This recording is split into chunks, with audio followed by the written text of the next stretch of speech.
C'est une balade au cœur du parc national de la Vanoise. Ils ont des sacs chargés d'étranges ustensiles.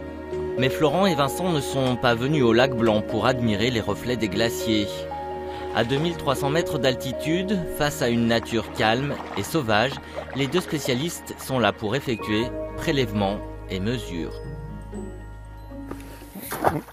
On utilise un grappin, ce qui nous permet de pouvoir échantillonner jusqu'à des fortes profondeurs la végétation sans avoir besoin d'aller plonger au fond du lac. Les lacs comme objet d'étude, c'est la mission de ce programme créé il y a 5 ans. Un réseau de lacs dits sentinelles pour mieux comprendre ces écosystèmes fragiles. On s'est fixé comme limite minimale 1800 mètres d'altitude et on a essayé à l'échelle des Alpes de choisir des lacs qui étaient dans des contextes relativement différents. Donc à la fois des lacs donc dans des zones d'alpage, mais aussi ça va jusqu'à des lacs qui viennent d'être créés avec le retrait glaciaire pour avoir justement un panel qui soit le plus diversifié possible. Les lacs, c'est un milieu aquatique et pour qu'il y ait de la vie, il y a besoin d'avoir de l'eau.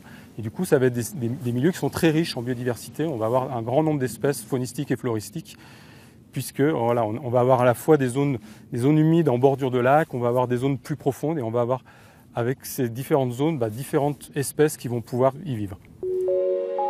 Bien qu'isolées, ces étendues d'eau bleutée subissent elles aussi l'impact de l'homme.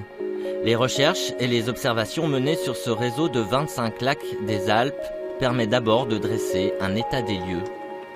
Les premières conclusions, c'est que finalement on a sous-estimé l'abondance de végétation dans ces lacs d'altitude. Et finalement, on a beaucoup de lacs d'altitude qui ont beaucoup de végétation.